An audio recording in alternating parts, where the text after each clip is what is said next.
Taking opportunity with the lull in the conversation, I'm going to declare the meeting to order and note that we are Metro Council and we're on the road tonight here in Oregon City.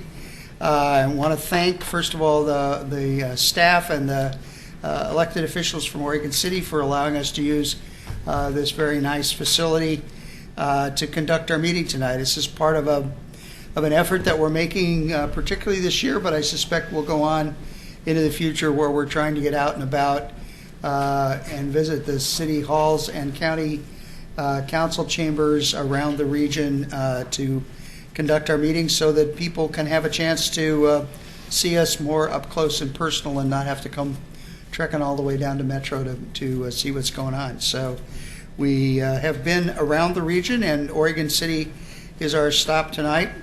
I have no cards indicating that there are citizens who wish to communicate, but I know that Commissioner Carol Pauley and David Frazier from the City of Oregon City would like to speak. I would also like to recognize President Joanne Tresdale, who is in the audience. She's the president of Clackamas Community College and a valuable member of the Community Investment Initiative Board of Directors, and she gave us a great deal of service in that capacity. And also Grand Ronde Tribal Council member John George is in the audience with us too, and so we want to welcome Mr. George. And with that, I'm going to ask Commissioner Pauley and Mr. Frazier to come forward. It's strange to be on this side and you guys on that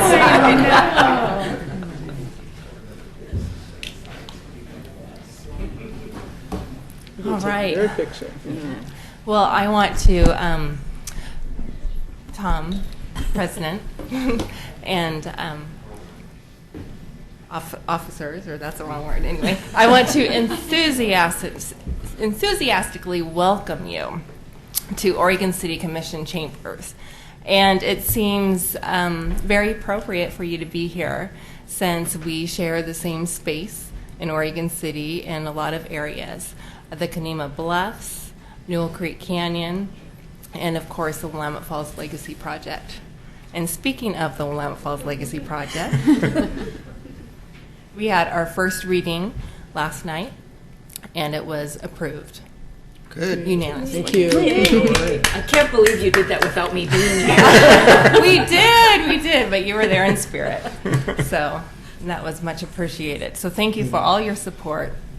Thank you for everything that you do in Oregon City and the partnerships that we have made. It means a great deal to us, and we really enjoy working with you.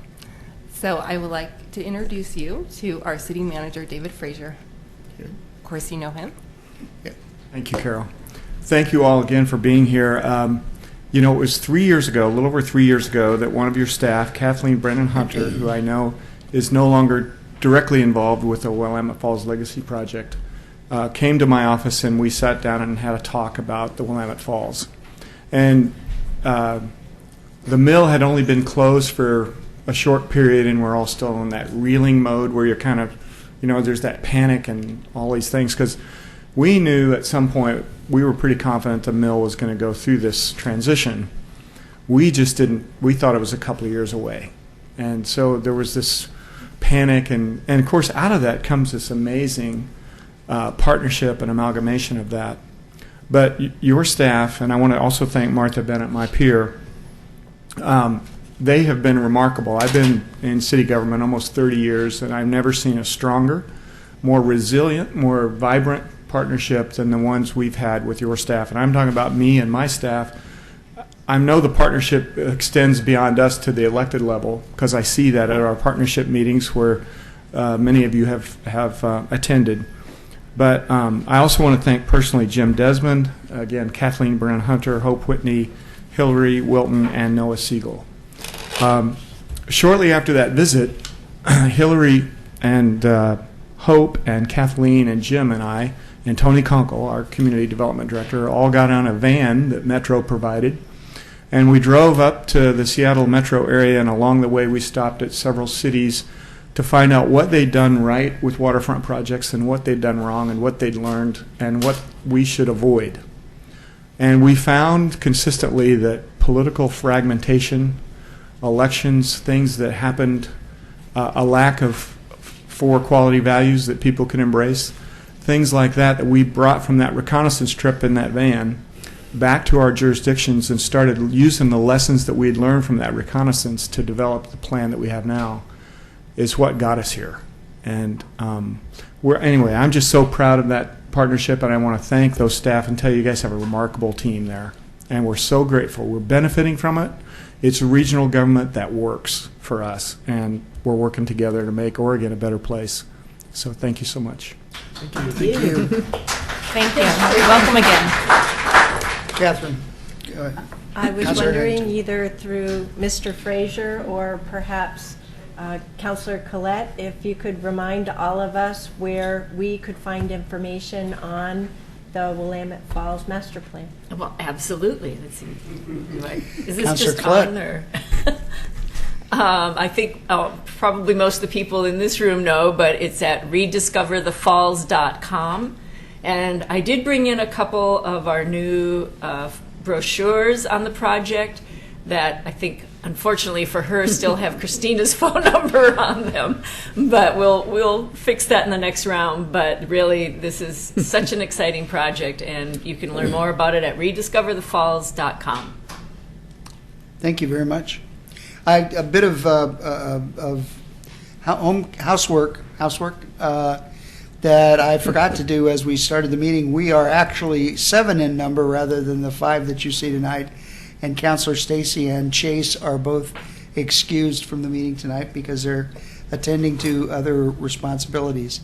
Also noticed, I noticed that Oregon City Commissioner Betty Mumm came in while we were speaking back there a little bit. And Betty, thank you also for the work you do and for the sharing of the facilities with us. So with that, I'll move to item 2, which is the Clackamas County Film and Media Industry Cluster presentation. Ms. Catherine Comer and Mrs. Jaime Junk? Jamie Junk. I know a Jaime. That's what I was. Good evening, President Hughes and members of the council. We are thrilled to be here this evening. We're honored that you asked us to share Clackamas County Film and Media Production Program. We have a presentation for you to walk you through this industry cluster that is growing in Clackamas County. We also want to recognize Eric Underwood, who is Oregon City's Economic Development Manager, who has not only been an exceptional partner for our economic development efforts in Clackamas County, but also very active in the film and media industry cluster. So we started with the film and media industry several years ago when we were contacted by Electric Entertainment. Electric Entertainment has a 66,000 square foot soundstage located in North Clackamas industrial area. So they contacted us and needed some assistance with parking and with locations, and so we started meeting with their production team and their development president, and they really started mentoring us in this industry and the possibility of growing this industry. They brought Leverage, which was a TNT television series. 4 years out of the 5 years were filmed at their soundstage in Clackamas County and using locations throughout the county and throughout the metro region. So as we started exploring the opportunities to grow this industry and realizing that film and media is all-inclusive of many types of businesses. And so we did an economic impact analysis, which we'll share with you in a moment. But we want to tell you that we're really honored that Electric Entertainment decided to land here when Leverage left us last year. They started working on a television series also for TNT called The Librarians. The Electric Entertainment is owned by Dean Devlin, who you will see produced and wrote Independence Day, The Patriot, and many other programs. So this is pictures of a recent event we had. We brought 300 industry folks and elected officials together at the soundstage in North Clackamas industrial area. A couple of these pictures represent, you'll see in the middle there, the blue screen. It's the largest blue screen in the Northwest, which you will see in a minute, a clip of some of the film for their trailer. They also house a full set design and construction department, so many types of jobs that they employ in the metro region. And they have a prop department, and you can see the soundstage, which used to be the Leverage soundstage, is now a library and a lab department. So we're really excited that this has expanded and that has given us the opportunity to work not only with film, but with television and with commercials. So we wanted to share real quick with you a clip. So keep in mind as you watch this that 100% of this was filmed in the metro area. About 85% of it in locations in Clackamas County, some metro locations. So we just wanted to film to show you this clip, which will air on December 7th on TNT.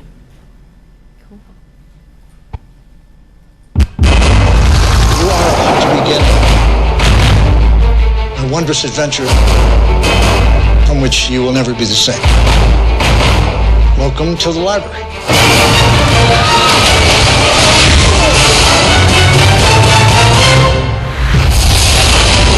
Ever get used to saving the world? We just broke into the Tower of London, and now you want us to break into Buckingham Palace? It's more fraud than it is breaking and entering. Oh, joy. You'd be surprised what you can learn at the library.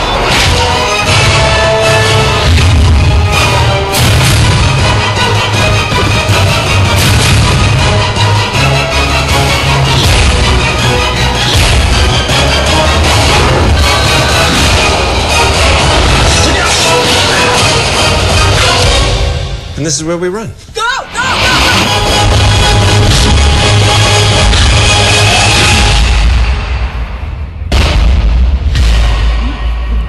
Love it.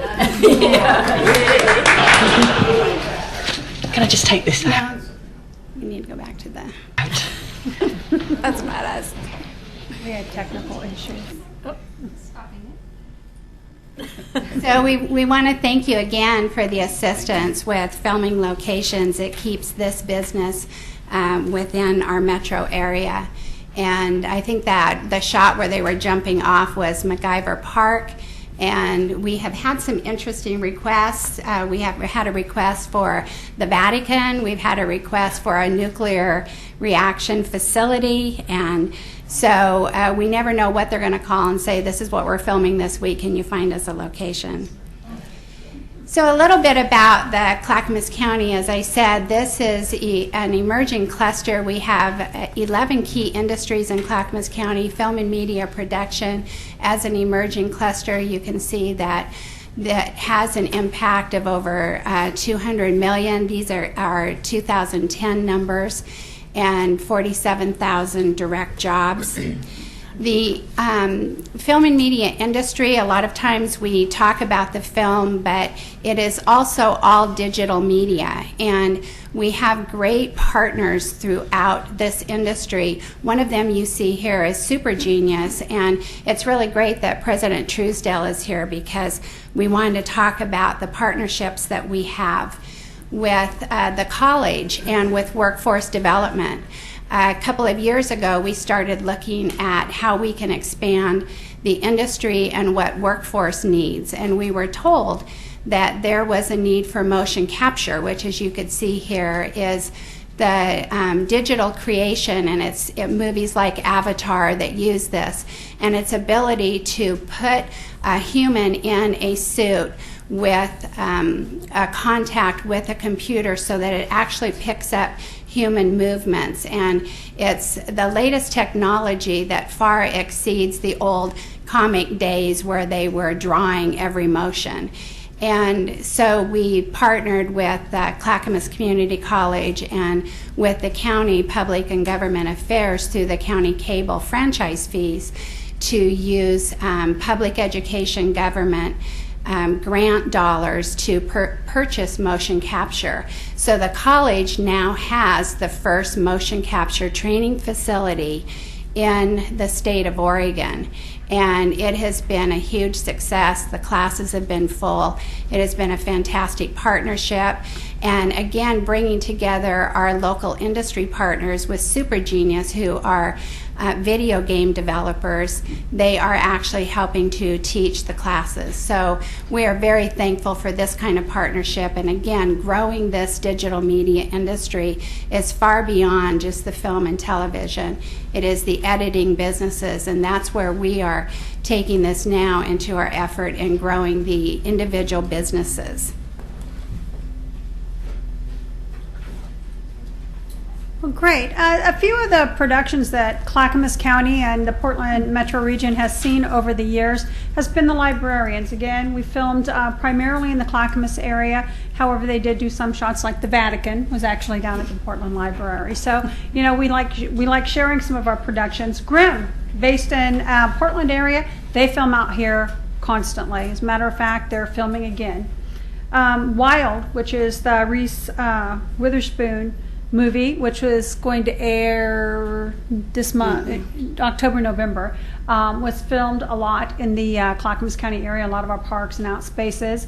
Leverage was filmed at the stages and in the Portland metro area, and of course Gone was another film that was done out in the Clackamas County area. So we have a lot of great movies to hang our hats on, and our role as Clackamas County staff has been primarily to help coordinate and help facilitate the opportunities for our county and for our region, because if we can't house them here, we of course still want to be able to capture those jobs and that impacts to our economics.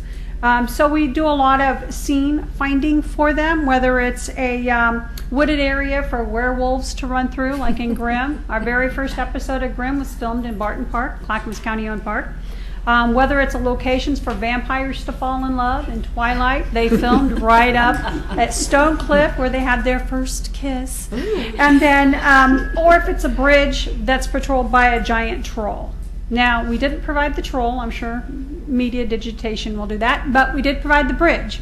That will be a scene in the upcoming Librarian. So our role really has been, and we get some doozies of requests sometimes, and we have to really think outside the box, but who better to promote your region than those folks who are doing the work on a day-to-day basis. So we rely heavily on the Oregon City staff, primarily Eric Underwood and Katie Riggs. They help us a lot on getting through the process and identifying some unique and interesting places. I think nearly every one of those productions have actually filmed at Blue Heron over the years. Grimm, a lot. They filmed there a lot because it's such it's a perfect place for filming. And the Librarians and Leverage, so it's a great area for them to film.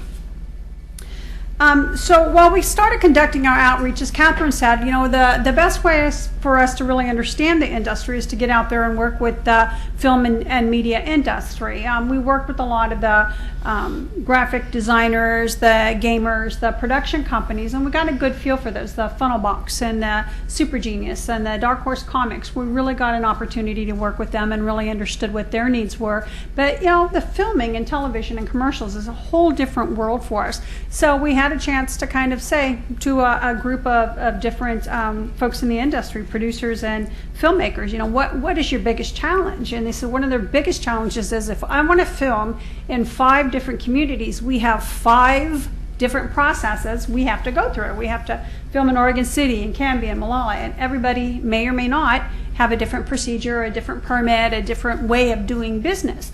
And they said some kind of unification in that process would be great. So, of course, Catherine and I dug in and was looking for some best practices to learn from, and there really wasn't a lot of great best practices. Different states did it different ways, but nobody really had one unified way. All of our jurisdictions were working collaboratively. So we decided that we would be the industrious county that we are, and our economic development team partnered up with our technology services and GIS and decided to create our own unified permitting process. we started at home. Our county commissioners had not adopted at that time policies or procedures around filming in Clackamas County for its parks and its facilities, which are used quite frequently. And so we started with our own Board of County Commissioners, adopted those policies and procedures on how to film, and then use those as best practices for our cities to follow. And then we all have kind of similar guidelines and procedures for that.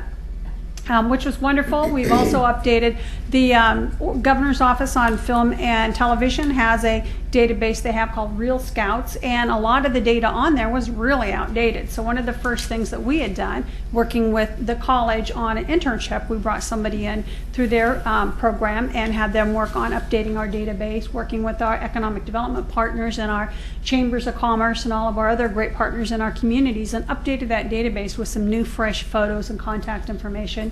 Because the worst thing you could do is have something in a database, as you all know, that how this works, they knock on the door to film and it's like, we didn't okay that. So we wanted to have nice, fresh information. And then Catherine and I were honored just from during the first year of doing our outreach and really listening to what the industry was asking us, and really before we even took the program to the depths it's in now, we were actually honored with receiving the 2013 Governor's Award for Film Advocacy. Great honor for us. The Dean Devlin and his folks are the ones who actually nominated us for that, and got the pleasure of receiving it from Dean, and it was just really, for us, I mean, we were just so new to this industry, and we got this recognition for bringing this to the communities as an economic development driver, and that's the difference. It's not only just a great opportunity, it's an economic development program that we take and incorporate it into our policies.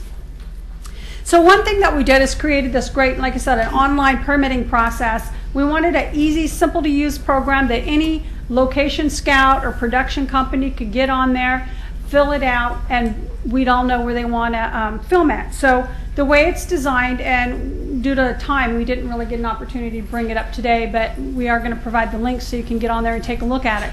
But a location scout or a production company can get on there, fill out their information on who they are, what they're filming, what they're proposing, and then select from any of our communities in Clackamas County, any of our county parks or facilities or any other locations that they might want to film, and click on those buttons. We've made it really interactive, real user-friendly. If they're not sure about where a park is, they can click on that park and identify it with a GIS identifier. They can go to the community and say, gosh, I kind of want to film in Oregon City, but I have some questions. They can click on the Oregon City button and get Eric's contact information. So we've been really thoughtful in our approach of ensuring that they can find all of the information and the resources they need when they go onto our website and fill out the form. And once they've identified all of their needs, whether it's infrastructure needs, street usage, sheriff's, fire, whatever the case might be, they click that button one time and all of the cities are notified at once. If they are going to film in 4 or 5 or 10 different locations, we're all notified at one time, which is wonderful because then Eric can get on board. As a matter of fact, we were talking about one we both received today, and he can contact that individual. But what our task is once we receive it, we receive every application regardless of where they're going to film. And the first thing we do is follow up with the company. We'll look over the application, ensure its accuracy and completeness, and then we'll call them. Great business outreach opportunity we've identified here, by the way, and say, hey, well, we're missing this information, or what about this, or have you thought of this? What other locations might you need? Again, we're promoting our region to these producers, and we actually have 2 films being filmed in Clackamas County for exactly that reason. They were looking for one scene, just one little wooded area, and now they're filming their entire films in our two of our rural communities, which would not have happened if we had not said, well, great, you want this park, but what about other locations you might be interested in? So it's really provided us with a great opportunity to do that business outreach and then grow and foster this great opportunity for Clackamas County and the region as a whole. We work a lot with Shelley Midtham in the Portland area. She does a lot of what I do with the location and referrals, and she's been a great advocate with us and for us, as well as the Oregon Film Office.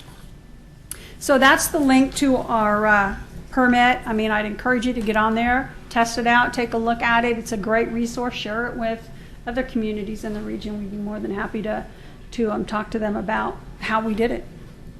And again, we just want to say that hopefully you can see we are very excited about the possibilities of this industry growing it and the workforce.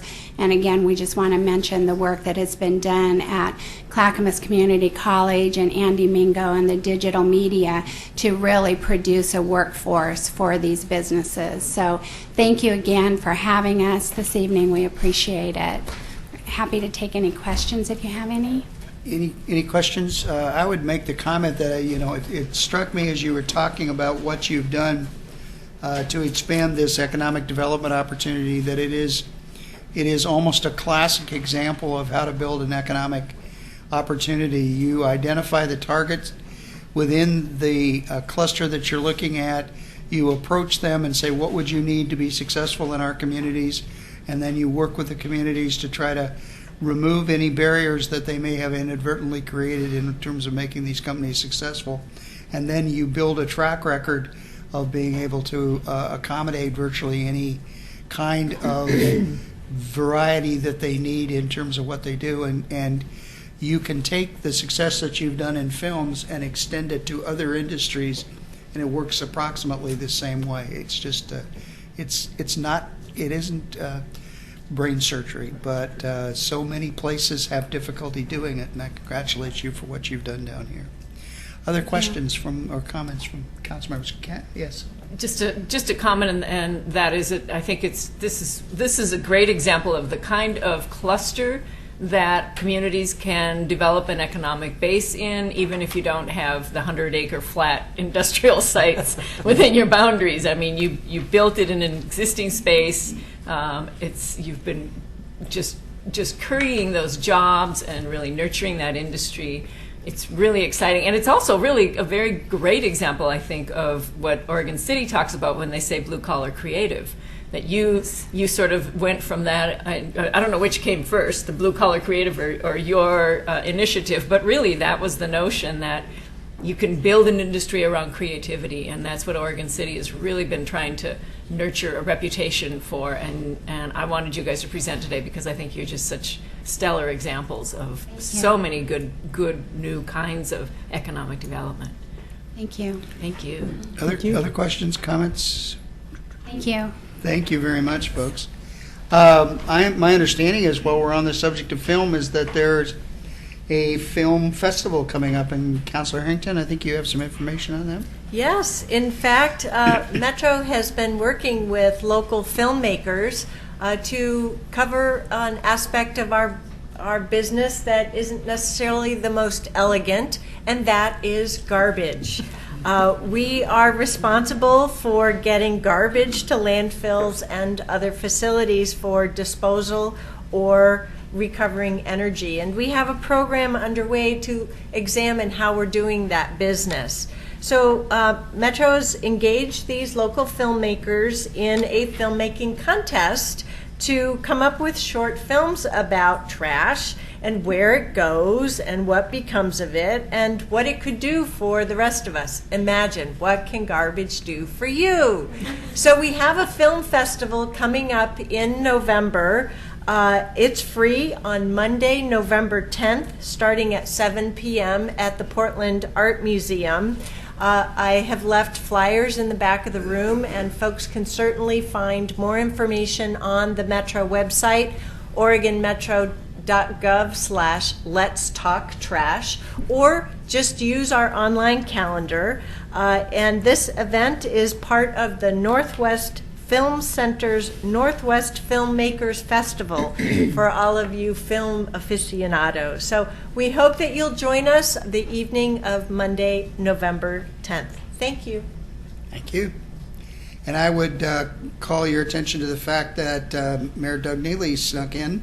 It's hard to think of Doug sneaking. And it is his place, so he can come and go as he wants. But we appreciate Doug being here tonight, too. And with that, I would like to welcome and recognize Mr. Jonathan Stone, the Executive Director of Main Street Oregon City Program, for another presentation.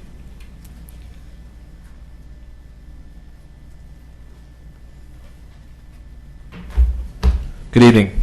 Good evening. How are you all? Anyways, I brought this laptop up. There's a joke running around the Oregon City staff that sometimes I run long when I sit in this chair. So, anyways, I have my time lapsed right here, and I can stay on target. So, and then I also should share. I gave a bus tour on Tuesday, and the feedback was I wasn't Katie Couric. But I was almost there. So that's pretty good. I don't know. Good evening. My name is Jonathan Stone. I'm the executive director of the newly named Downtown Oregon City Association. So we're actually still technically Main Street Oregon City, but we've renamed ourselves as Downtown Oregon City Association for reasons I will explain later on in the presentation.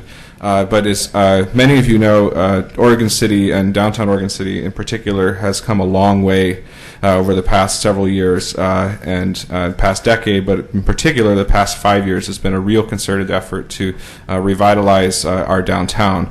And the picture you see on the screen, I like it for a number of reasons. One is it shows people downtown, it shows cars and events, but also it captures a section of our streetscape that has changed dramatically over time. And so we're really proud of where we've come, and we're really looking forward to where we're going forward in the future. So one of the more interesting projects that we have going on right now, are you guys familiar with the Illuminate Oregon City? So that was funded by a $100,000 National Endowment for the Arts grant, and it was in partnership with the City of Oregon City Metro and oh goodness, I'm sorry, Clackamas County Arts Alliance, Portland State University, and I'm probably forgetting somebody. But this is really, if there's one thing that I learned about Oregon City, and I've been here 1 year and 2 days, is that the elevator is the most important symbol. And I'm trying to figure out what it symbolizes, but I do know that it is a rallying point and a point of pride for all of our residents. And so it's really been quite nice to be able to see that this elevator be revitalized, repainted, and look as good as it does now, but also that the projection that we project on the elevator nightly reflects the input and the passions of the residents of Oregon City. So our program focuses on downtown, and so the red boundary that you see there is the Main Street boundary, which is our district, but the primary area of investment for a number of reasons has been roughly between where the mill site is and the transit center, and we're looking forward to, over time, that investment sort of just radiating out into the rest of the district and connecting to the mill site and connecting further north into downtown and eventually unite with the end of the Oregon Trail Interpretive Center. So Main Street Oregon City is a nationally accredited Main Street program. So I don't know how familiar you are with the Main Street program as a model, but there are thousands of them across the country. We're one of two. Oregon City is one of two in Oregon. Sorry, actually, I made this slide and then I realized that Portland has their own Main Street program, and so Alberta is also accredited. So that makes us one of three nationally accredited Main Streets in Oregon, and that's an accreditation we have a lot of pride around, and it's something that I hope the community recognizes as an emblem of the kind of work that we're doing. But we follow a 4-point approach, and that is promotions and marketing, economic restructuring, design, and organizational development. And correspondingly, those correspond with the 4 forces of real estate value, and that's social, economic, physical, and governmental. So working together, it really is a model designed to revitalize, build up, and improve property values and the vitality of a district. Since we're funded by an economic improvement district, a good portion of our funding comes from an economic improvement district. We differently than maybe some Main Street programs. So we think of what we do in terms of services provided because we do have ratepayers. And the things that we focus on are business recruitment and retention, events and production, and production and management, district brand management, which I'll explain in a little bit, marketing, project management, grant writing, and some of the successes we've had over the years with public art and media relations, and really sort of shifting the perception of the whole region around what Oregon City is. So the Economic Improvement District that I alluded to is shown in red here as the tax lots that are part of that district. And they're assessed 1% of their value a year up to a maximum of $1,950. And so that was enacted in 2011 and is renewing, we hope, we anticipate its renewal for early 2015. Part of this presentation I gave to a series of bankers at the Federal Reserve, and so I was trying to think of it in a way of like, well, what is downtown Oregon City? Because when we're at the intersection of West Lynn and Gladstone and Oregon City, and so while we're the civic center of Oregon City, we're also on the edge. And West Lynn can almost claim us as their downtown as much as the rest of Oregon City can. And so from a numbers perspective, from a market perspective, we have to consider the market that surrounds us for our retailers and businesses as much as we have to consider sort of our civic link to the rest of the city. And so I think that you guys recognize that with designating downtown Oregon City as a regional center, and that's something that we're definitely keep in mind and are working towards. So something to be proud of. When we started our program, the vacancy downtown was around 29%. And we've actually been able to reduce that to just above 11%. And we took that snapshot about 2 months ago, and I would say that it might actually be below 10% now. And so we're really moving forward in filling those vacancies. We've had approximately 30 net new businesses, and at least 40% of our ground floor uses are active. And so this is an evolving picture as we speak. It would be nice if we had some automated system we can watch the pie chart move just over time, but that we're really pushing forward on active uses, on vibrancy, and I think that the market is responding to those efforts. Our program, and with our partners, has been able to attract approximately $3.5 million. Actually, I think Eric might correct me. We're pushing over 3.6 now in terms of external investments from outside the district into the district to date. And so those have come from a number of places, such as tourism and county resources. Urban renewal has been a major part of the efforts here. Metro's involvement can't be understated.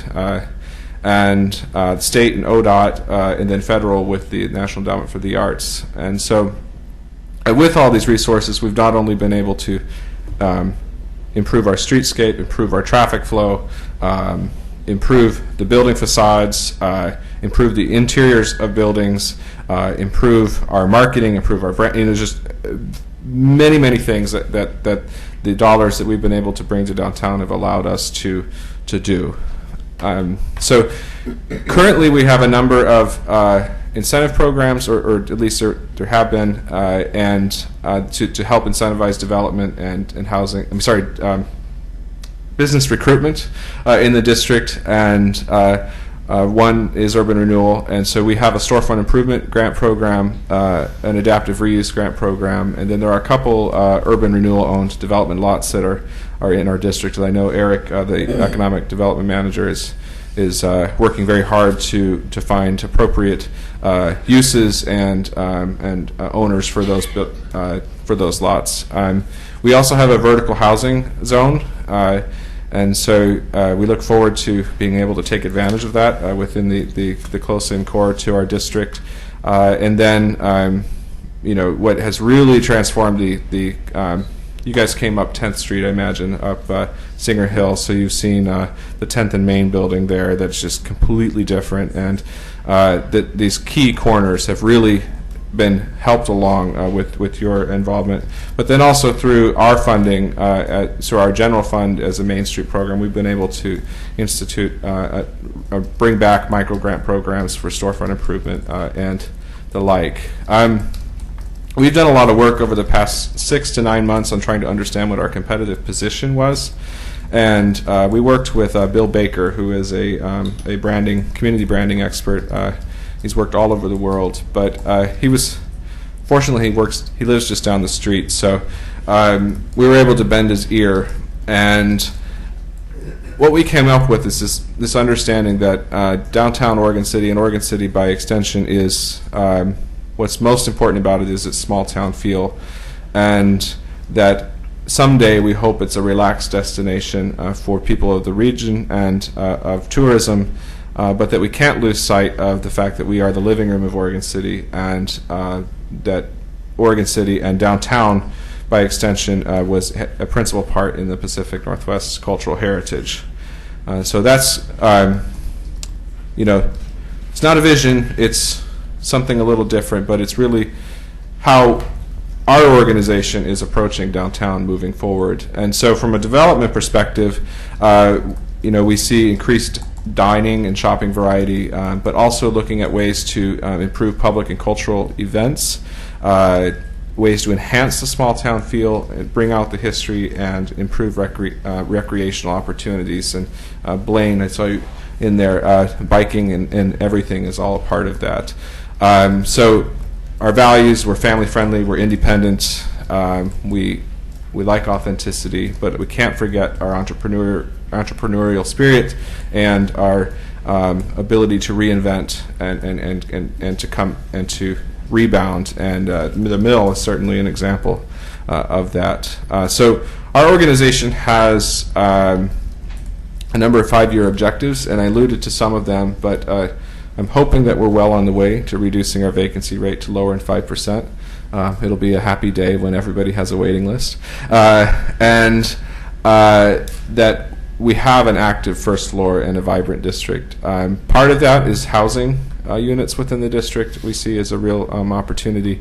Continuing to invest in our structures, activating our public spaces, and ultimately integrating the downtown. And I'm thrilled that the new property owner for the mill site recognizes that integration is so important to the success of that development.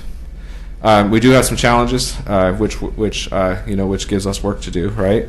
And there's limited parking supply. The housing market isn't proven, and we have a growing but still limited foot traffic base. Although I stopped into a retailer just yesterday, and he was saying, I've been keeping count of the foot traffic, and I've seen a 30 to 40% increase in foot traffic in my business over the past this pretty short period. And so that was, while anecdotal and a sample of one, was pretty nice to hear. And so we want to continue to build on that. We do have there is still a funding gap for new construction, and so we're working on opportunities to help identify resources and to attract that kind of development, and then also looking at ways to improve our what little public space we have downtown. Our only facility is the plaza next to the courthouse, and so having those civic events becomes an interesting but creative opportunity. So I've alluded to most of the opportunities, but it goes without saying that the mill site is super important, and its related buzz is what I would say is driving a lot of our attention that we've been getting. And so keep bringing the attention, because it's radiating out to the rest of downtown. And that gives us an opportunity to reintroduce downtown to the rest of Oregon City. Tourism relevance, I know Rocky Smith, the Oregon City Commissioner, was speaking about it just last night, about how important it's going to be ready for when those opportunities present themselves. And then, of course, private and community investment is going to be continually needed. So just to remind you where we were, I'd hate to pick on Larry, but this was his building just a little over a year ago, and that's his building now. And that was Ugal had a role in that redevelopment, and so it's just that one building alone just made everyone's attitude change about downtown.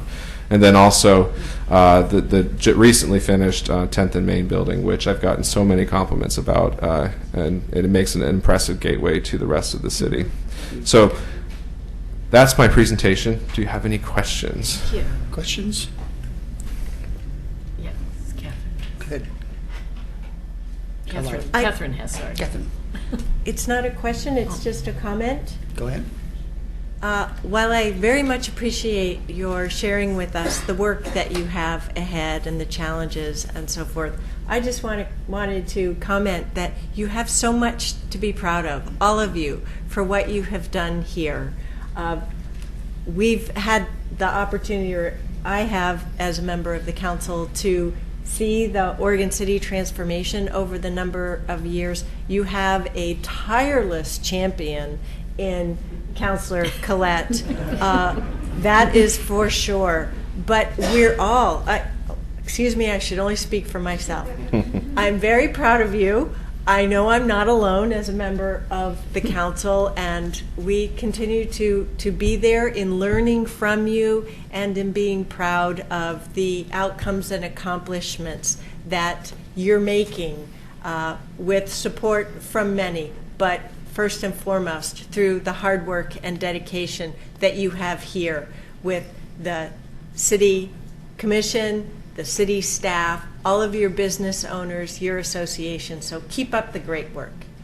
And I should just add to that. Thank you. And I have to make sure the city and their attitude towards downtown couldn't be better. And the city, the commissioners, the staff all understand how important downtown is to the rest of the community. And without that support, none of what we've been doing would have been possible. Councilor Collette. Well, I don't know how to turn off my request to speak button, so since you called on me, I will. Well, you didn't show up, but I knew that you wanted to speak. Oh, okay, because it just says you've requested to speak on this item. I think, I don't think so, but I will. It is really exciting, and I do think that Main Street Oregon City, now called whatever you renamed it to be, will always be Main Street. Oh, thank you. Oh, still, okay. It will always be Main Street Oregon City to me, and I love the recognition you have gotten and are continuing to get just coming downtown. And I think some of you know, whenever I have out-of-town guests, we do Oregon City. We don't do Portland unless they request Portland. We come out and we walk the promenade. We have lunch or dinner at La Familia. We just, we come up here. It's a great city, and people need to recognize. You have something, though, that so many of the other cities in our region don't have, and that is you have great bones. I mean, this city, downtown, is unbelievably beautiful. And I know when I was on the Milwaukee City Council, I just would, we'd come down to Oregon City or Astoria and just, because you have these beautiful buildings. And I'm so grateful that we have been able to help you, and you have been interested in restoring them, making the most of them. Just a coat of paint is such a huge improvement, and I know Oregon City's just been dedicated to that storefront improvement program. A lot of it is just about making people see what a great jewel they have right here, that it's just such a beautiful community. So I also wanted you to be able to talk about all the successes Main Street's had, so thank you for coming in and doing that. It is great. Thank you. Great. I think an elevator is a great icon for a great city government. It'll take you to the heights. It'll bring you back to earth. And it'll never go sideways on you. So I think you got to make the most out of that asset. Thank you. Next we have Metro staff Kathleen Brennan Hunter to speak about or make a presentation. It doesn't say what about. Natural Areas Program Highlights in Oregon City. What else? Could be Renaissance literature, but but then you'd all be asleep. So Good afternoon, Council President Hughes, members of the Council. Kathleen Brennan Hunter. I'm the Natural Areas Program Director at Metro, and I wanted to give you some updates about a couple of natural areas projects we have happening in Oregon City right now. Oregon City is really a key part of our region's work to protect the natural environment, and being here, we can all see why. We're nestled right along the Willamette River, these basalt cliffs that are evidence of the Brett's floods, and forests that stretch out along the edge of the city make it a really special place. And as Commissioner Pauly noted, we've worked closely with the city over the years and to purchase land on behalf of the public. And so now, because voters approved a levy last year, we're continuing to work with the community here and to make these places healthier for habitat, safer for people, and also more fun places to visit.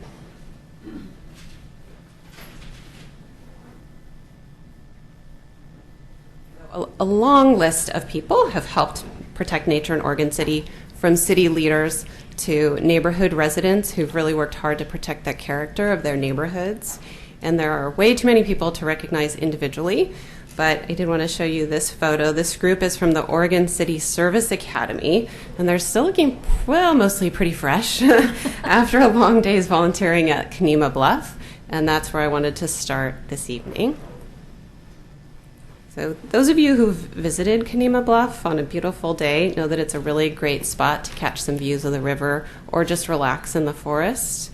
And along the way, you'll see big oak trees, amazing birds. Birds with the diversity and abundance of those birds has been increasing with a lot of restoration efforts over the years. This is also a really special place to learn about the historic riverboat community of Kenema. That name, Kenema, comes from the Chinook word kanim, or canoe. And the land is a really important part of Native American history here in Oregon and in Oregon City. And the Confederated Tribes of the Grand Ronde have been our partners up at the site, and I know will continue to be our partners there in the future. Many visitors are already enjoying the northern part of the natural area, in part because they can get in through the Kenema Neighborhood Children's Park. And a few years ago, improvements at the park, some of you were there, I think, the day that it opened, really transformed it into an ideal gateway for our natural area.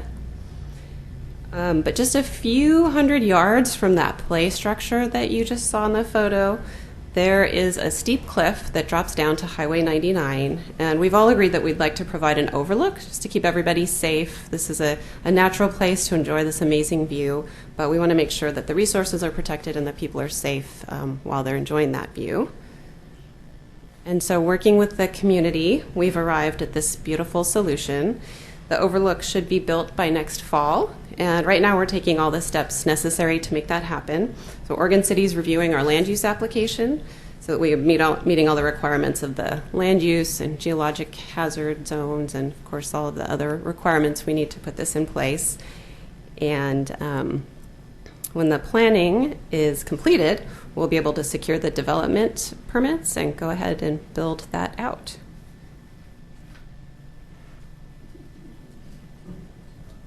That photo, yeah. A little biased about that photo. So now we're going to move. That's Kathleen's daughter, by the way, that I'm walking with there. So we both like that picture. We do.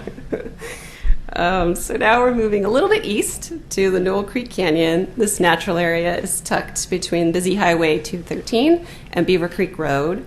You'd never really know it when you're in the forest. It's actually very quiet down there. I know many of you have been there. And walking along the namesake creek, you can really experience these amazing groves of western red cedar. You can hear trees, deer, red-legged frog, and much more wildlife are down in this amazing canyon. And the habitat is here today really because the community cared and invested. About 20 years ago, the neighbors here really didn't want to lose this special place.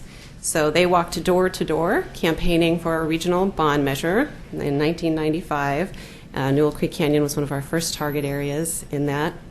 I understand they even installed a solar paneled sign along Highway 213 to get the word out. And when that bond measure passed in 1995, we were able to start buying land in the canyon.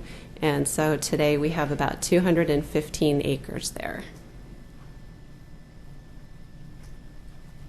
Many of you might recognize Shaw Spady. She's, of course, been dedicated to protecting Newell Creek Canyon for a long time, decades really, advocating for this forest. And we've made a lot of progress restoring the landscape in the canyon through a partnership with the Greater Oregon City Watershed Council, Clackamas Community College, many others, including neighbors like Shaw. And we've also worked hard just managing the natural area day to day. But as you know, we've had some pretty significant challenges. Folks with no homes who've been living in the forest, some littering and unauthorized trails. But thanks to the levee, we now have an opportunity to really invite the public in and realize the potential of Newell Creek Canyon. This is really exciting for us. So we are in a process now of listening to what people have to say about Newell Creek Canyon, what they can imagine, what they would like to envision down there. Last spring, this is a photo from last spring, we held a kickoff for that planning process. We had over 100 people who came and shared their ideas and participated in this meeting. And we got a lot of great feedback. So I'm just going to give you a few quotes here tonight. Open it up, but keep it tranquil. My kids will grow up exploring it. Natural area in our backyard, potential to bring native fish back. Mountain bike with family and friends. It's a tremendous jewel in Oregon City. It's an important place of natural beauty for the community to enjoy. That conversation is continuing this month. On October 28th, we have another public meeting at the Pioneer Community Center. And we'll be sharing what we heard in the spring, asking participants to confirm that we got it right. And we'll share a little bit more information than we have about the canyon's geology, what's possible, what opportunities we see. And we'll also invite them to share with us what type of facilities, that's kind of the word we use for what we would build on the ground so that people can really experience this place. And then after 2 more public meetings, next late spring, early summer, we'll have a plan for the future of Newell Creek Canyon and a clear understanding of what we need to carry it out so that we can officially open it, hopefully sometime in 2016. And today, I'm excited to share some pretty big news about the canyon, actually. One of the things we've been working towards is an improved access into the canyon. Those of you who've been there know there's some pretty steep slopes down in. And one of the things the Metro Council gave us an opportunity to do was look at some other ways to get in through land acquisition. So I'm pleased to announce that we were able to secure a site for much better public access into the canyon. Normally we don't announce something like that if we haven't closed. We haven't quite finished the transaction yet, but we couldn't resist the opportunity here tonight, and we're very close to that. So that's going to provide a lot of opportunities for the trailhead and for the ways that people can get into the canyon.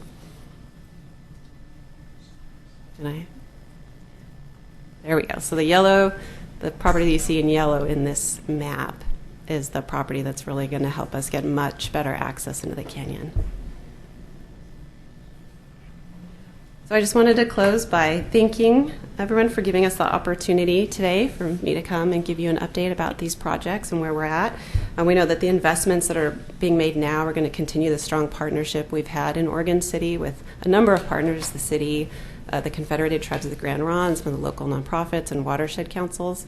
It's really been great for us as staff to have so many wonderful partners on the ground that help us accomplish all these projects, and we really do the work together.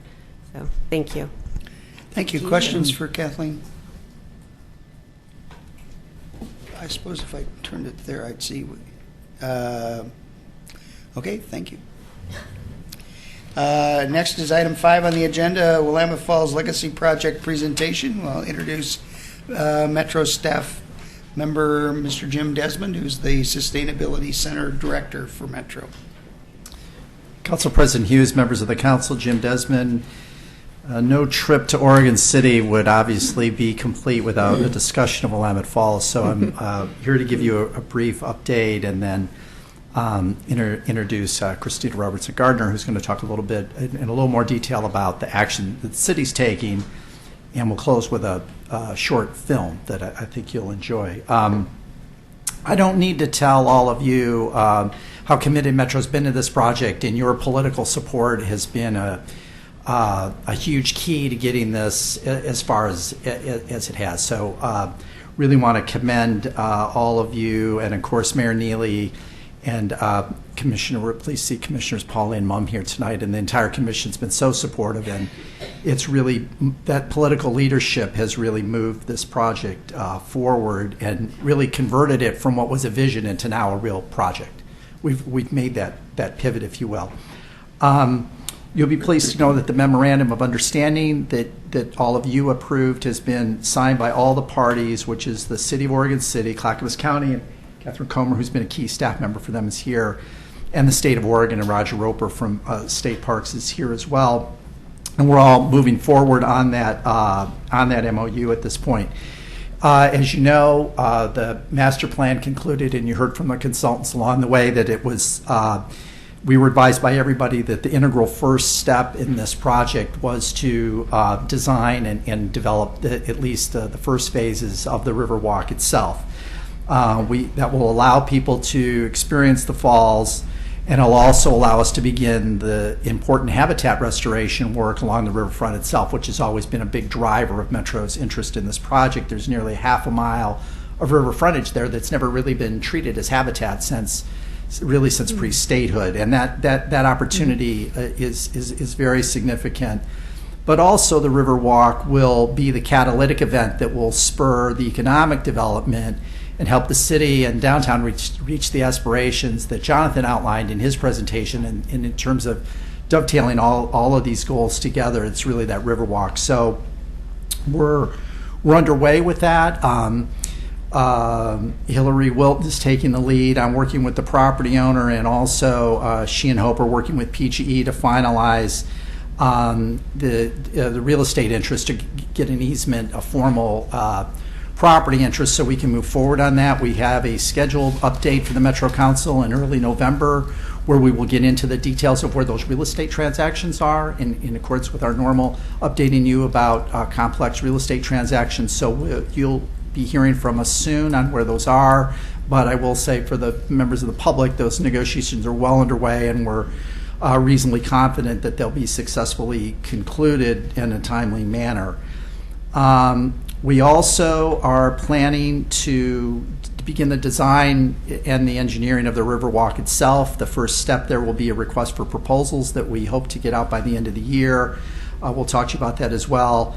We need to get a team in place in early 2015, the goal being to get enough work done so that we can convince the state to issue the bonds of the $5 million that they appropriated and secure those funds by mid-year in 2015.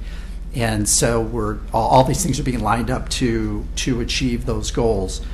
Metro continues to bring broad support and technical expertise to this project, and again through the Metro Council. As you know, the Metro Community Planning Development Grant supported the master plan.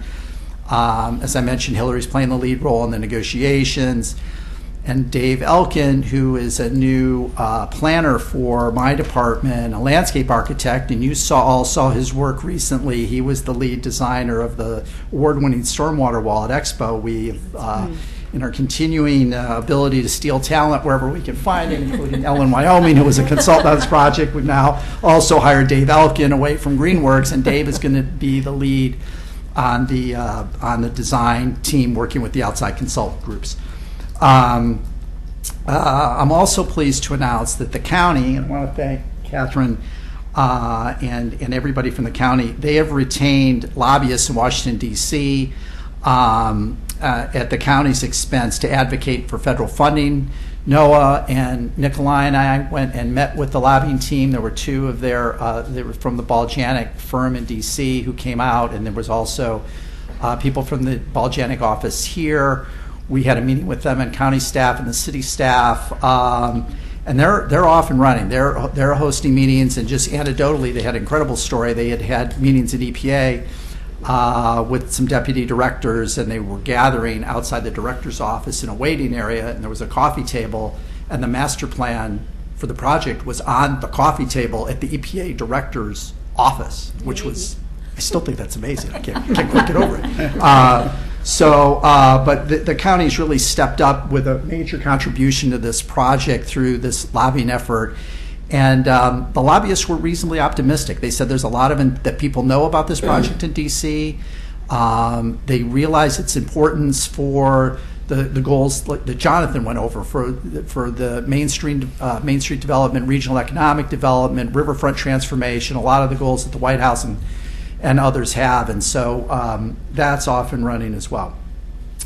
So with that, I'd like to bring up Christina Robertson Gardner to give you a little more detail on the city's more formal land use and rezoning actions, and then we'll close with the film. Thank you, Jim. So exciting news. We've already talked about it at the beginning of the meeting, but very excited to see a 5-0 decision last night by our city commission to have a first reading. That is in conjunction with a 7-0 decision by our planning commission last month. So you're talking about unanimous support for us moving forward. I don't know if you can get really much better than that. And what the City Commission did vote on last night are three things. One, I think, is very good on your end for regional centers. Is we are now one of their second or third MMAs that have been adopted by the state. These are the multimodal mixed-use areas created by the legislature, recognizing that regional centers do act differently in regards to how we move in and around them, and that we should not be planning for solely automobile trips. And that was really the way we were able to rezone the site. But I also think it helps us again cement our understanding that downtown Oregon City is different. And if we want to be a regional center, we have to truly develop an urban framework. So the mixed-use multimodal area adoption was the first thing that was done last night, as well as the rezone from an industrial zone to our new Willamette Falls downtown district, which is a combination of mixed-use zoning plus some compatible light industry, if that wants to be moved forward by the property owner. The last thing that was adopted by resolution was that beautiful vision document that Walker Macy put together, and that's kind of the long, big picture visioning and strategy document that has a little bit more information than kind of the wonky planneries rezone. So all three of those had their first reading last night, and a second reading is scheduled for the November 5th City Commission meeting. Lots of people gave platitudes and thanks for all the hard work of all the staffs. We could not have done this without Clackamas County staff, Metro staff, Oregon City, and the state coming together through this whole last year and a half and really providing all the guidance for those 4 core values. The goal of this project from the beginning of the rezone was to reduce and remove barriers for redevelopment, to help find a new buyer that also shared our vision.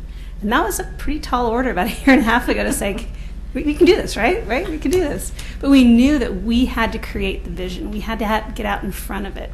And we thought if we created an amazing vision, we would find someone that said, I want to be part of this. And we are so lucky with Mr. Heigurken and Falls Legacy LLC that he saw the work, appreciated the work that we've done, and said, I do want to be part of this. So in a sense of how do you take a quote-unquote brownfield and find a new owner and redevelop, as you create a really compelling vision that can work within the market. We really tried to create a balance of flexibility and certainty through this master plan, because we knew the next 20 years, if we had a very specific vision from 2014 and it's 2024, something very different may be built. So we did not want to be what happens to many cities that come and create this very specific vision and they can't back out of it. And so we knew the site was complicated. We knew we had to be flexible. So I'm really proud that we were able to do that, create a nice framework that had high values but a lot of flexibility built in.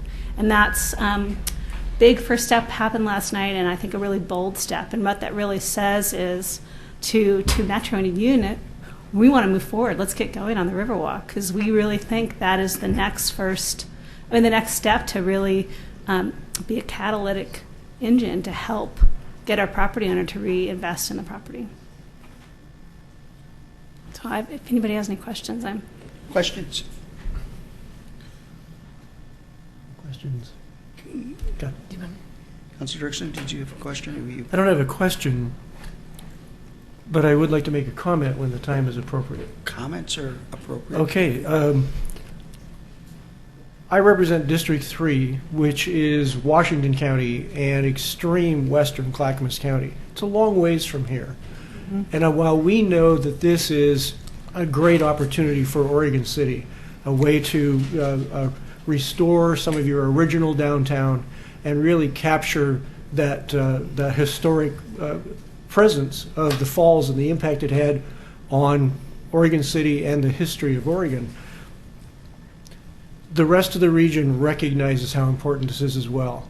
If I'm talking to the mayor of Sherwood or the citizen participation organization leaders in Aloha, or talking to the other people at the antique barbershop in downtown Tigard when I'm getting my hair cut, and I talk about the Willamette Falls Legacy Project, no one takes any convincing. Everybody immediately recognizes what a regional asset this is and how it's going to be valuable to the whole region, the whole metropolitan area.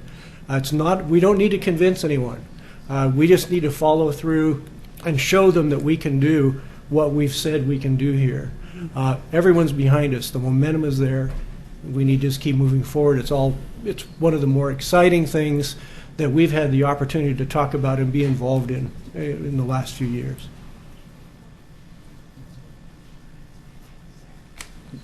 Yeah.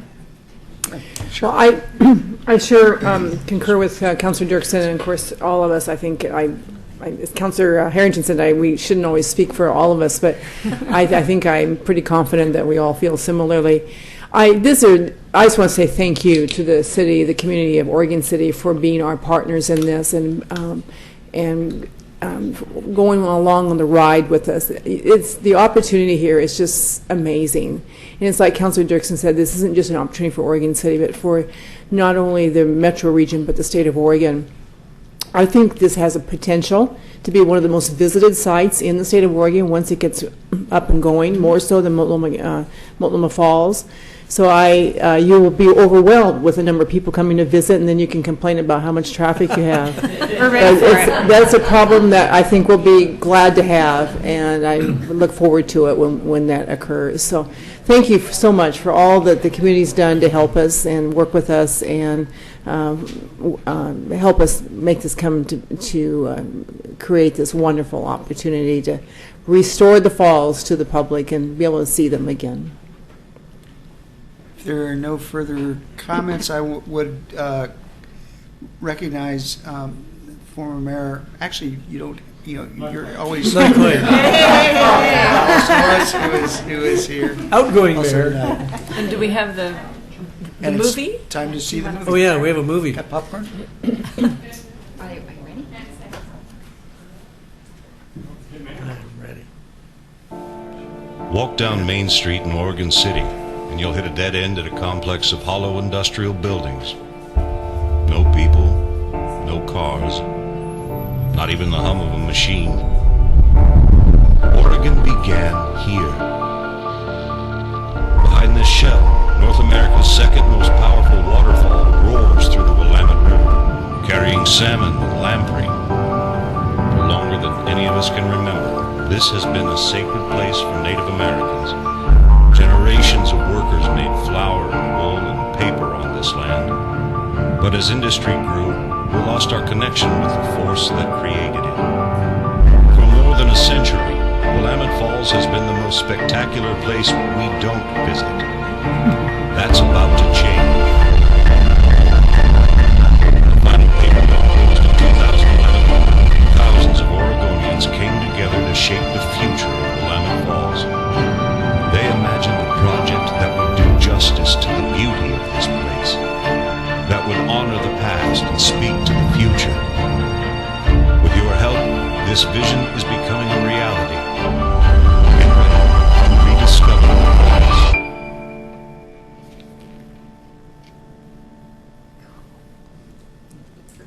Bravo. Thank you.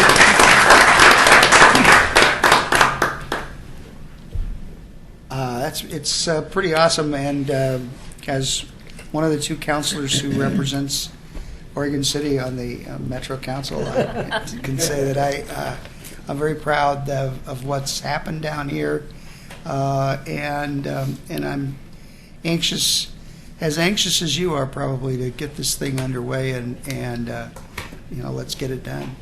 And hopefully we'll be in a position to let people start walking up to near the falls before long.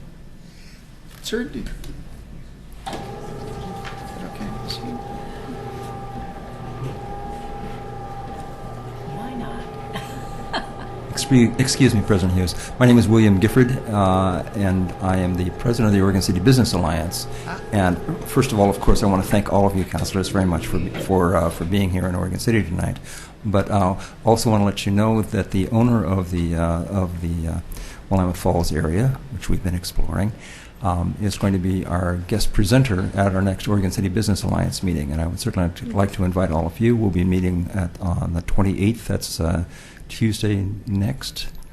It's the fourth Tuesday, how many Tuesdays from now that is, and we'll be meeting down at the Abernathy Center at 11:30. We do like to have an RSVP, so if any of you are interested it's going to be a much more informal setting. It's not going to be having dioceses in front of us, and certainly open for discussion. So you're certainly welcome to come and join us if you'd like to do that next Tuesday, the 28th. Thank you. Great, thanks. Are there other comments before we? The mayor. Mayor Neely. Or I think tonight he's Dr. McLaughlin. Oh, yeah. I'll forego that for the moment. The gentleman, don't feel too bad about referring to me as former mayor. The gentleman that was just before you at the last city commission meeting told me that I only had 20 days left. Yeah. That's not the truth. I do have the rest of the year.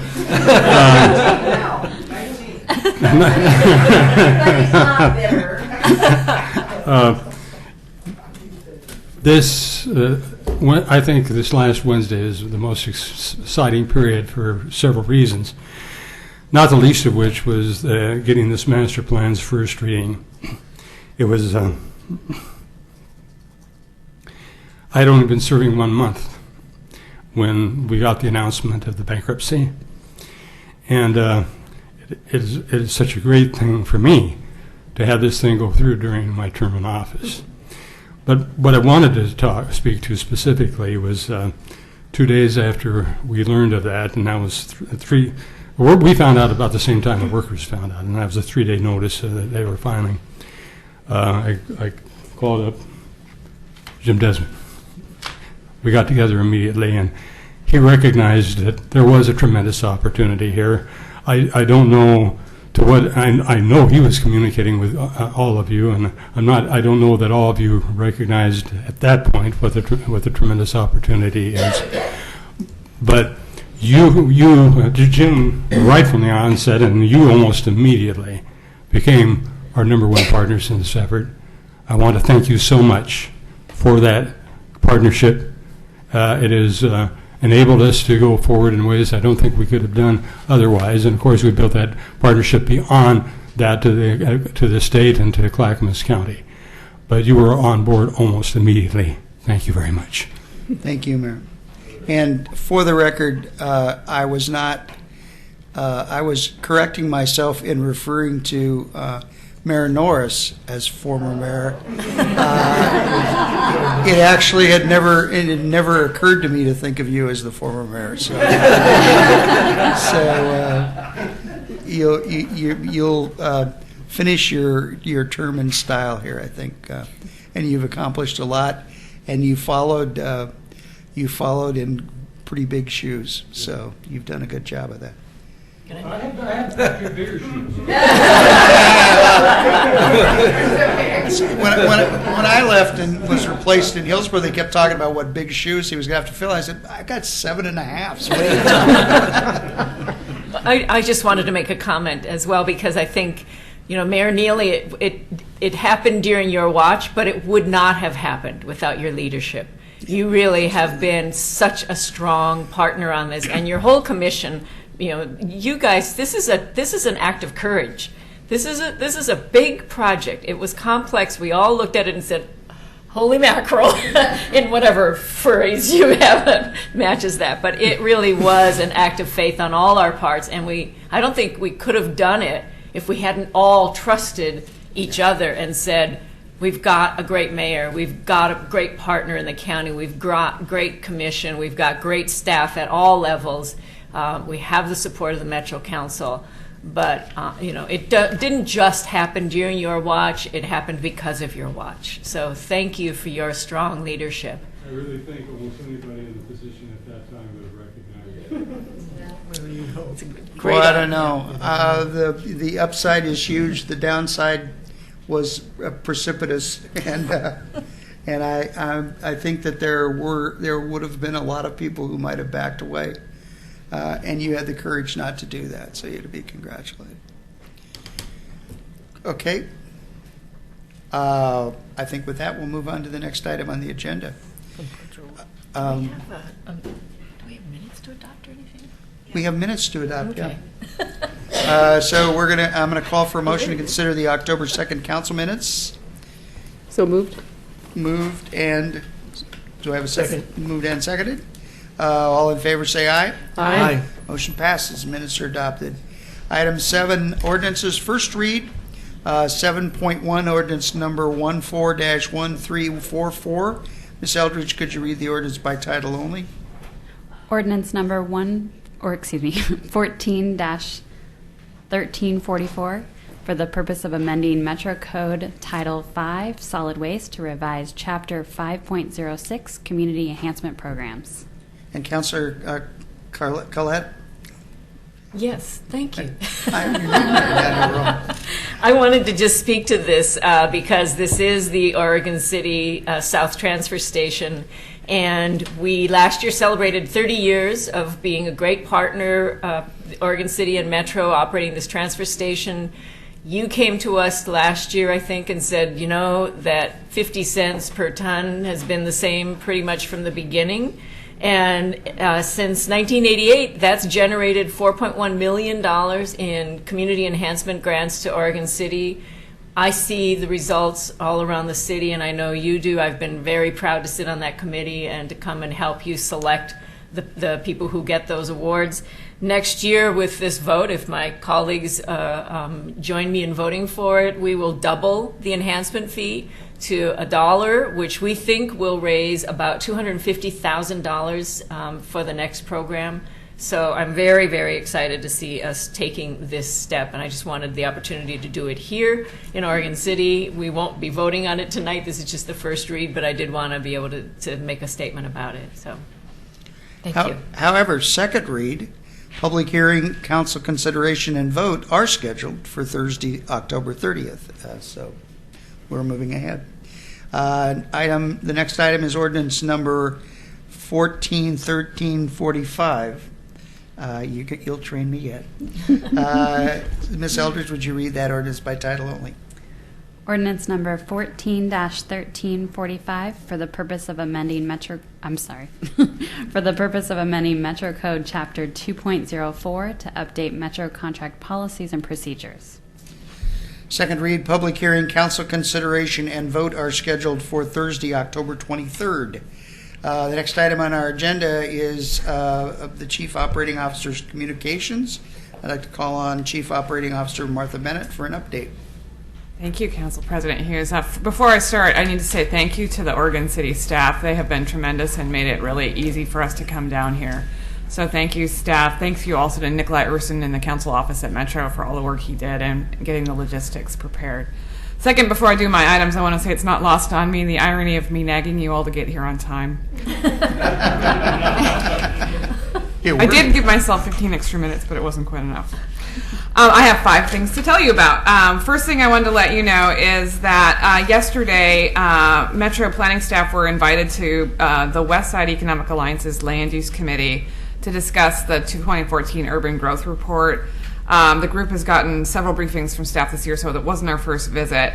But they did ask us some specific questions about the policy context that drives the council works, the UGR, which was very similar to what you heard on September 22nd. And then they wanted some clarity about what you will actually be acting on in this calendar year as opposed to what you'll be doing next year. They also got a presentation very similar to the one you got at work session on Tuesday about the industrial site readiness inventory and the industrial land inventory that's in the urban growth report.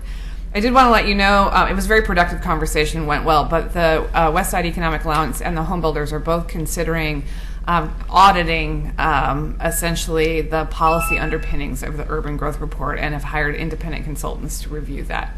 We'll let you know more as we hear from them, but we are beginning to hear their desire for some level of review and greater, deeper understanding of what goes into the urban growth report.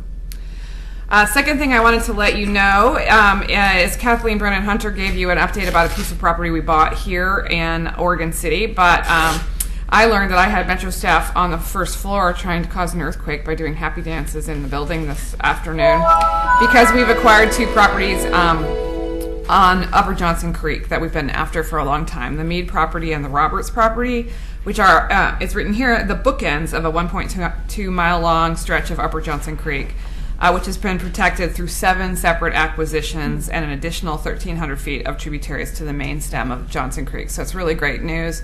And there's more details about the particular species, lamprey, coho, kingfishers, tanagers, blue herons, coyotes, which you find in my neighborhood, and black-tailed deer, all find refuge in this reach of Johnson Creek. But probably more important than that is that this acquisition tied with some work that we're doing, and the levee is really allowing us to do major restoration in this section of Johnson Creek.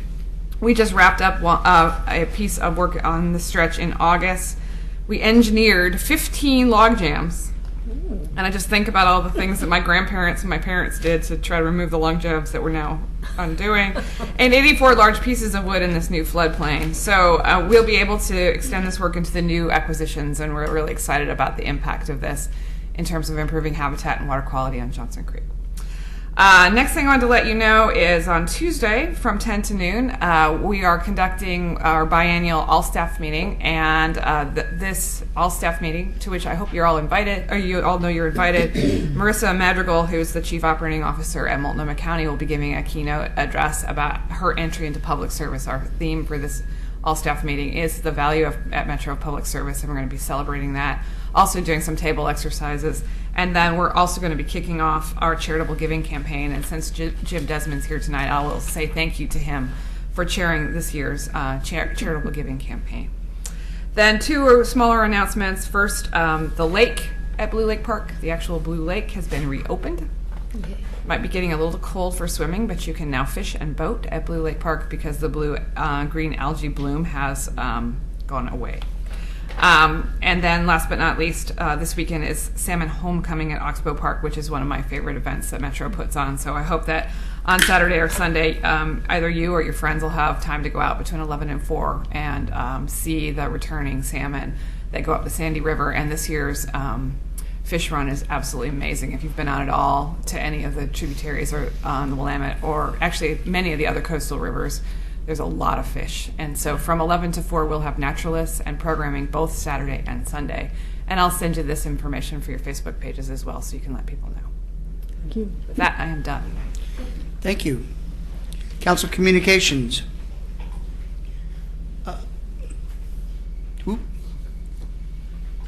Did it disappear? Did it disappear?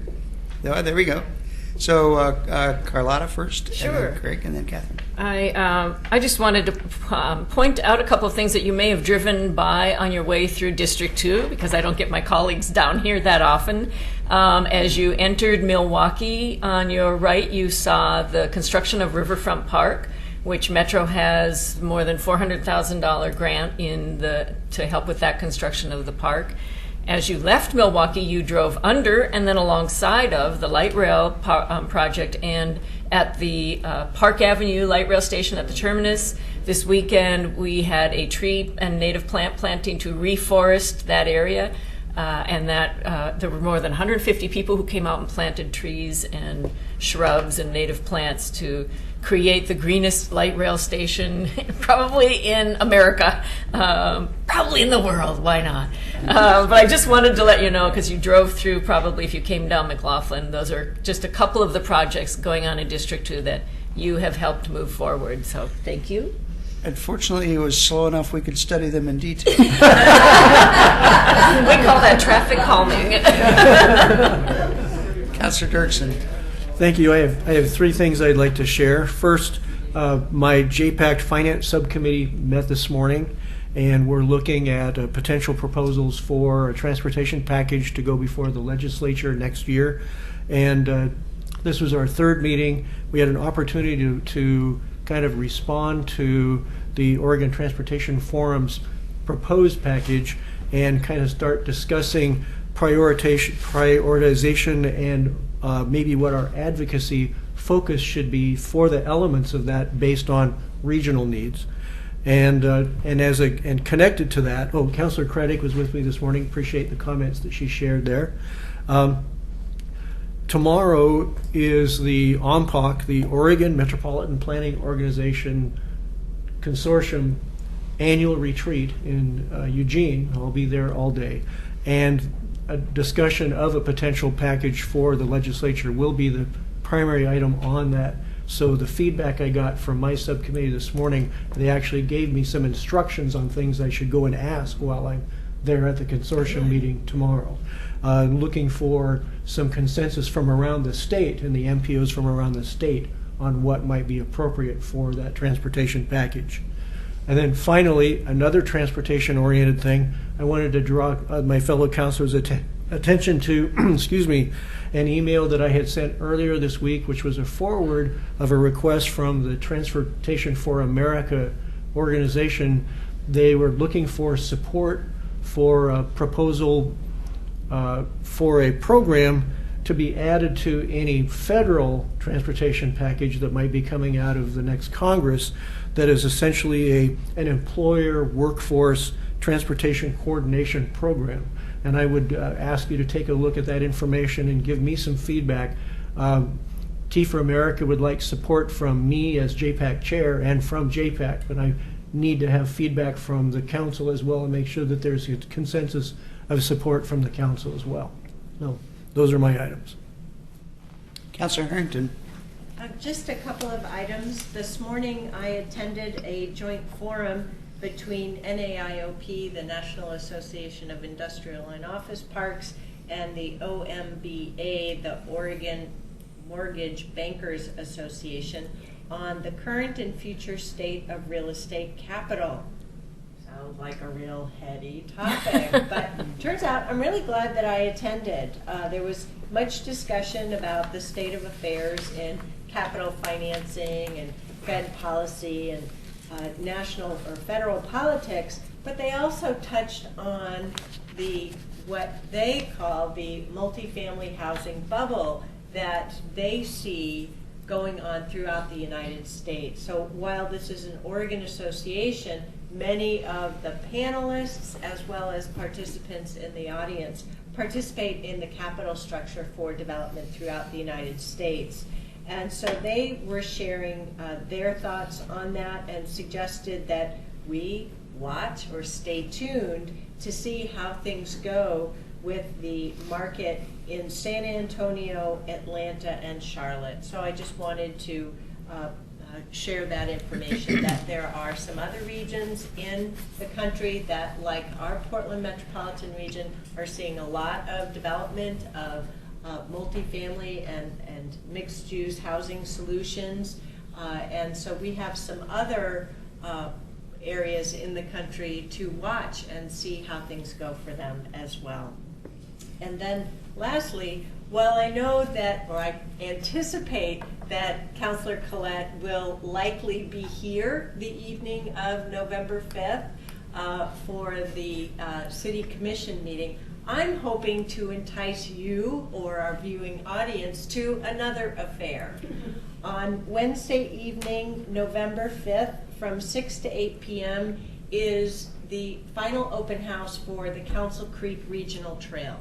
So if any of you have experienced the value of the Springwater Trail and the ability to walk, bicycle, skateboard yourself with friends, family, we are trying to plan for a trail extension from the westerly edge of Hillsborough through the city of Cornelius and the city of Forest Grove. So the westerly reaches of our area, just past the westerly stop of the MAX light rail. And also through this master plan, the vision for extending that trail northward from Forest Grove all the way up to the city of Banks to meet up with the Banks Vernonia Trail, which is also going to meet up with the new Salmonberry Trail and take us all the way to the coast. So imagine through our network to be able to go from the coast all the way up to Mount Hood. But the only way this is going to happen is if supporters show up and exercise your voice that evening. So once again, if you or any of your friends are interested in seeing that happen, please do encourage folks to show up at the open house. It isn't a hearing, it's not formal, but we'll have lots of stations for you to learn more, add your input to the plan. So that's Wednesday, November 5th, 6 to 8 p.m. at the Forest Grove Auditorium. Thank you. Thank you, Councilor. Councilor Craddock. Well, speaking of trails, we all seem to have something tonight about trails. Next Wednesday is the quarterly regional quarterly trails forum. Everybody's invited. It's a quarterly event where those of us that are the enthusiasts, but also those that actually plan and help make some of these trails happen, get together and talk about trails that are occurring, trails that are being built, some of the activities that are being occurring around trail development in the region. So I want to invite you, if you'd like to attend. It's next Wednesday at the Metro Regional Center at 1 o'clock. It goes for 2 hours from 1 to 3, and it's open to the public. And then just wanted to add to that, almost 2 years ago now, the four cities and Multnomah County came together and agreed on a plan called the East Metro Connections Plan, and that identified projects that are important to those 5 jurisdictions on what we want to move forward regionally to find funding to be able to create connectivity and influence our economic development and mobility in the east part of the metro region. And so another project is the discussion is beginning to occur on connecting a trail from the historic Columbia River Highway Trail that begins in Troutdale to the Springwater Trail. So the cities of Gresham, Metro, with the help of the students at University of Oregon Architecture School, are all working on this and in the beginning stages of looking at if we're going to create a trail between those two trails, what route it might take and what it might look like. So I think it's really exciting. So it's another project that was identified in between the 5 jurisdictions that we're moving forward on and beginning to do some planning on putting it in, being able to get it to develop it. So exciting times. Thank you, Councilor. Anyone else? Several of us attended a meeting yesterday afternoon to transfer the project that we've been working on at Metro that's called the Community Investment Initiative, which Mayor Norris participated in, as well as President Tresdale. And we had, for almost 5 years, a lot of good input from leaders around the region, particularly private sector leaders around the region, in looking at the overall problem with financing infrastructure. And we have produced numbers that would indicate that the gap between what we can afford and what we need is pretty significant, in the tens of billions of dollars. And the project that we went forward with was to talk to the private sector about their ideas about how we could close that gap.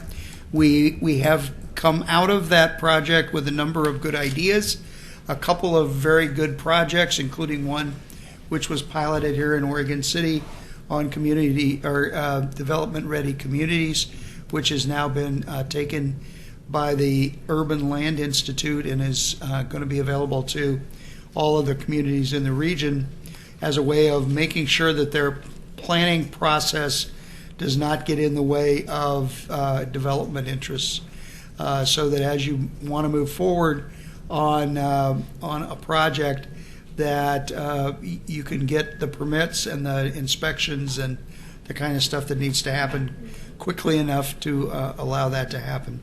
That project is now being transitioned over, the rest of the project is being transitioned over to Greater Portland, Inc., which is the regional economic development planning agency, public and private consortium that has been working on developing a plan for the region, and that plan the planning process for that has started. It's called Portland. It's called GPI 2020. I remember working on a vision plan, Hillsborough 2020, a number of years ago. That was a 20-year plan, so we started. But this particular 2020 is going to end in 5 years. So we're going to do a 5-year planning process to develop a strategy. And a lot of the ideas and concepts that we generated in CII are going to migrate over to Greater Portland 2020, as well as a lot of the people who were involved in that discussion. And so that project will be continuous. It will go on as long as it takes to find the financing for the infrastructure we need in order to make sure that we have an economically vibrant region. And that, I think, that will not be solved very quickly. So with that, if no one else has anything else to add, invite them to the reception. We are having a reception, and Councilor Collette knows where it is. It's right up the street at Highcliffe. We will have some appetizers up there. I think it's a no-host bar, but that means that you have to pay, right? That's just to make sure I got my jargon correct. But we'd be happy to see you all up there and continue the conversations we've had.